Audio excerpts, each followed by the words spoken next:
Did you ever watch a trade go down and immediately ask yourself, what the hell was that GM thinking? These are the dumbest trades in NBA history. Starting with a 2022 trade that was maybe the biggest overpay in NBA history. We're talking about Rudy Gobert, who got traded to Minnesota for 5 players. They sent Malik Beasley, Patrick Beverley, Jared Vanderbilt, the number 22 overall pick, Walker Kessler, and 5 first-round picks. Granted, Rudy was a 3-time Defensive Player of the Year, and his production on that side of the floor is undeniable. But offensively, Gobert is often just a bystander who can't dribble, pass, or shoot. Gobert's gonna shoot it through, and he'll be earning upward of $40 million until 2026. Also, 2 of the guys the Wolves traded for him actually played better defense than Rudy in 2023. If that wasn't catastrophic enough, the Timberwolves could have also traded for Kevin Durant that same summer. In 2022, without Rudy, the Wolves won 48 games, and with him in 2023, they won just 41. In 2024, the Timberwolves have finally figured out how to incorporate the big Frenchman within their offense. But with 2 other All-Stars and a great supporting cast, they should have been a winning team even without the Gobert trade. But hey, if their team keeps winning, then maybe it wasn't such a bad trade after all. And we all know Rudy was paid like his basketball skills cure cancer. But the GM who orchestrated this trade is widely considered the sneakiest NBA GM of the last 20 years. Danny Ainge began his executive career in 2003, and his ruthless decision-making earned him the nickname Trader Danny. In 2007, Ainge's genius shined to the fullest when he traded for Kevin Garnett and Ray Allen, who had 17 All-Star selections between them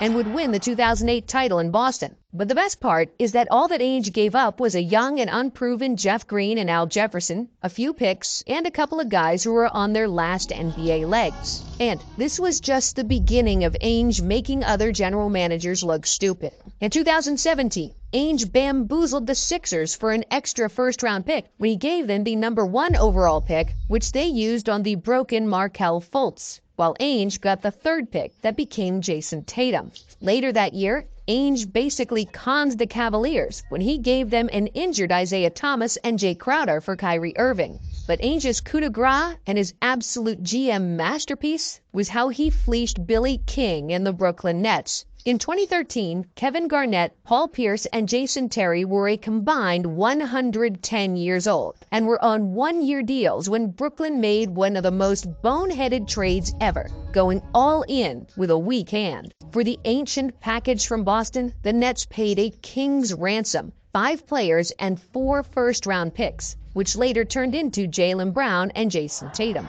After the Nets got dominated by LeBron in the 2014 playoffs, Pierce and KG left, and Brooklyn was stuck with a bad roster and no first-round picks, which crippled their franchise for years. However, that Nets catastrophe is nothing when you compare it to what the Clippers did in 1976. The Clippers were then known as the Buffalo Braves, and what they did that season was the worst year of executive decisions, not just in the NBA, but in all of sports. See, the Braves had 3 Hall of Fame players in their prime, plus a Hall of Fame coach. And in the space of just 1 year, they messed it all up. First, after he lost the 1976 conference finals, the Braves fired coach Jack Ramsey, who would go on to win the NBA title with Portland the very next season. 2 months later, when the ABA merged with the NBA, Buffalo got incredibly lucky to select Moses Malone in the expansion draft. Malone was already an all-star in the ABA, but when he came to the Braves, they inexplicably kept him on the bench. When Malone protested, they traded him just 2 weeks into the season in exchange for 2 first-round picks. Malone would go on to win 3 MVP awards, along with 12 more All-Star selections, and he's in the top 5 all-time in rebounds and top 10 in points. But the Braves weren't done yet, because in 1972, Buffalo drafted Bob McAdoo, and by 1976, McAdoo was already a 4-time All-Star, 3-time scoring champion, and the league MVP. But that clearly wasn't good enough for the Braves, who traded one of the top 3 players in the NBA to the Knicks for John Gianelli, a guy who averaged 8 points per game. But that's not all, folks, because the Braves also had Adrian Dantley, a future 6-time All-Star and 2-time scoring champion. Dantley averaged 20 points per game for Buffalo and won 1977 Rookie of the Year, after which the Braves traded him for Billy Knight. Granted, Knight was an all-star, so this move wasn't so terrible. Or at least it wouldn't have been, if the Braves hadn't also traded Knight after only one season. If they kept those three future Hall of Famers and Coach Ramsey, the Braves could have dominated the league for the next 15 years. But like a drunk millionaire, they squandered everything for 10 cents on the dollar. However, Bob McAdoo and Moses Malone weren't the only Hall of Fame centers to get traded for virtually nothing. In fact, almost every great big man of that era got exchanged for peanuts. In 1975, Kareem Abdul-Jabbar decided that he was done with Milwaukee and demanded a trade to either New York or LA. And despite having the two richest teams bidding for the best NBA player, the Bucks couldn't muster more than Junior Bridgman, Dave Myers, and Elmore Smith, none of whom averaged more than 13 points per game in their career. 10 years earlier, another franchise was stuck in the corner and had to trade the best player in the NBA. In 1965, the San Francisco Warriors got into financial trouble, and their only way out was to trade Wilt Chamberlain. However, the return for the man who averaged 41 points and 25 rebounds for their franchise was extremely slim. Connie Dierking, who averaged 8 points per game and got traded away just 1 year later. Paul Newman, who retired after 3 years and 13 points per game, and Lee Schaefer, who retired before playing a single game for the Warriors. Meanwhile, Wilt would go on to win the title with the Sixers, but after just 4 years, he demanded another trade. And just like the Warriors, the Sixers also dropped the ball, receiving two players who averaged less than 10 points per game, and Archie Clark, who was an aging all-star past his prime.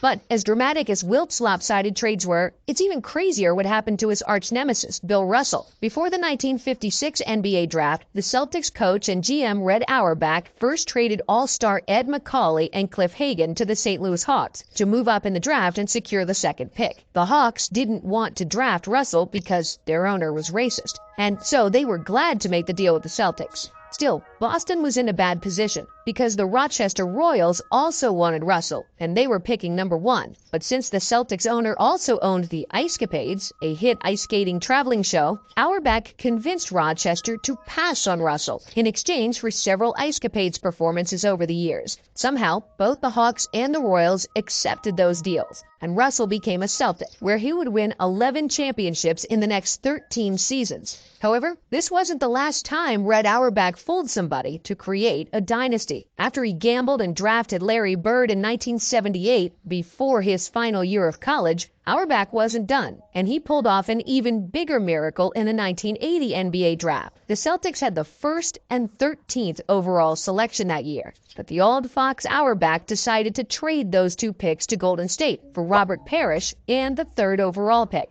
which they used on Kevin McHale, who combined for 16 All-Star seasons with the Celtics. In the span of just 2 years, Auerbach formed the greatest front court in NBA history, and the media dubbed the trade for Parrish and McHale the steal of the century. But the Celtics' biggest rival, and a franchise that's tied with Boston with 17 NBA titles, is also no stranger to dumb trades. The LA Lakers won their last championship in 2020, and they kept largely the same team in 2021, when they had the best defense in the NBA. But after the unlucky injuries to both AD and LeBron, the Lakers got bounced out of the 2021 playoffs in the first round, and then they stupidly decided to part ways with the best perimeter defense in the NBA to add another layer of gold and paint. In one of the worst deals in Lakers history, LA sent out Kyle Kuzma, Kentavious Caldwell-Pope, Montrezl Harrell, and 1 first-round pick in exchange for a 33-year-old Russell Westbrook and his max contract. Because of that, they also couldn't pay Alex Caruso and Dennis Schroeder, which plummeted their defense and killed their floor spacing. Even with LeBron and AD, LA played ugly, inefficient, and ultimately losing basketball for a year and a half. And they could do nothing about it because Westbrook's massive contract constricted them from making any meaningful additions. Finally, during the 2023 trade deadline, the Lakers got rid of Russ, after which they had the best record in the remaining part of the season. But for some franchises, the worst mistakes don't happen when they misjudge the existing NBA talent, but the future ones. The worst draft trade ever happened in 1996, when the Hornets drafted Kobe Bryant, but then immediately traded him to the Lakers for Vlade Divac, who spent just 2 years in Charlotte and averaged 11 points per game.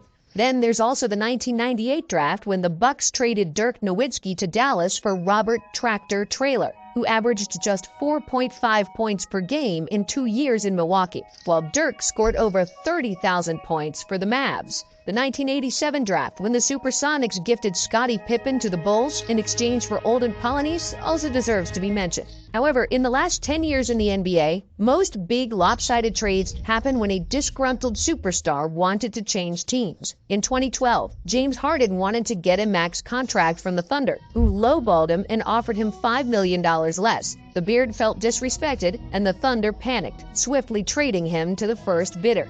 Daryl Morey, whom Harden currently hates more than anyone.